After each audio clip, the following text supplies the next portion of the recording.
बिस्मिल्लाहिर्रहमानिर्रहीम अस्सलाम वालेकुम। Welcome to my channel. दोस्तों, आज ईद स्पेशल रेसिपी में हम बनाएंगे तवा कलेजी। तो ये तवा कलेजी खुशबू और जायके में बहुत ही लाजवाब बनती है। तो चलिए इसको बनाना शुरू करते हैं। तो यहाँ पर मैंने लिए एक छोटे साइज़ की कलेजी और उसको मैंने अच्छी तरह धो के साफ़ कर लिया और उसको छोटे पीसीज में काट लिया और उसको दोबारा मैंने 2 से 3 दफ़ा पानी से निकाल लिया। तो अब इसकी हम मैरिनेशन शुरू करते हैं।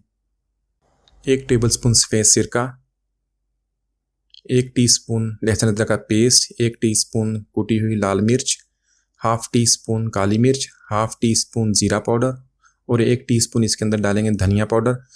तो ये मसाले डाल के इसको अच्छी तरह मिक्स कर लेंगे ताकि इसकी अच्छी तरह मैरिनेशन हो जाए। नमक को यहाँ पर ऐड नहीं करेंगे, नमक को हम इसके एंड में ऐड करेंगे, क्योंकि अगर मैरिनेशन में यहाँ पे हमने नमक को ऐड कर दिया तो जो हमारी कलेजी है वो सख्त हो जाएगी।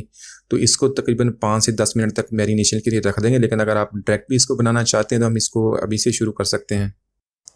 तो यहाँ पर हम लेंगे एक तवा और उसके ऊपर ऐड करेंगे 3 टेबल स्पून ऑयल के। तो ऑयल को गर्म कर लेंगे। तो तवा हम जो नॉर्मल यूज़ में हमारे घर में होता है रोटी पकाने के लिए, वही तवा लेंगे। तो ऑयल जब गर्म हो जाएगा तो इसके ऊपर हम ऐड करेंगे 2 टेबल स्पून बारीक कटा हुआ चॉप किया हुआ प्याज। तो कलेजी को हम कभी भी ऑयल के अंदर डायरेक्ट ऐड नहीं करेंगे, तो इसलिए हमने यहाँ पे प्याज ऐड किया। प्याज की क्वांटिटी बहुत ज़्यादा भी नहीं लेनी, 2 टेबल स्पून इसके अंदर ऐड करेंगे और इसको हल्का सा हम इसको फ्राई कर लेंगे प्याज को। तो इसका बस हमने कच्चापन ख़त्म करना है।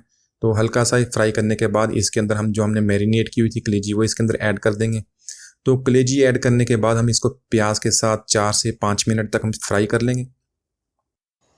तो यहाँ पर इसके अंदर ऐड करेंगे 3 टेबल स्पून दही ऐड करने के बाद हम इसको अच्छी तरह मिक्स कर लेंगे और इसको कवर करके इसको तकरीबन 5 मिनट तक हम इसको कुक कर लेंगे ताकि जो कलेजी हमारी अच्छी तरह टेंडर हो जाए। तो इसको हम ज़्यादा देर नहीं पकाएंगे कलेजी को, अगर ज़्यादा देर पकाएंगे तो ये भी हार्ड हो जाती है। तो तकरीबन 5 मिनट तक इसको कवर कर देंगे। तो यहाँ पर 5 मिनट हमें हो गए हैं, इसको चेक कर लेते हैं। तो कलेजी हमारी तकरीबन टेंडर हो गई है। तो अब हम इसको थोड़ी सी फ्लेम इसकी हाई कर देंगे ताकि इसका जो ऑयल है वो रिलीज़ हो जाए। तो कलेजी यहाँ पर हमारी अच्छी तरह फ्राई हो गई और इसने ऑयल भी रिलीज़ कर दिया। तो अब इसके अंदर डालेंगे 1/4 टीस्पून गरम मसाला और हाफ़ टी स्पून हस्बे जायका इसके अंदर नमक ऐड कर देंगे। नमक हमेशा हम इसमें अंदर एंड में ही इस्तेमाल करेंगे, तो क्योंकि उससे हमारी जो कलेजी है वो नरम रहेगी, सख्त नहीं होगी। तो नमक ऐड करने के बाद इसको मिक्स कर लेंगे।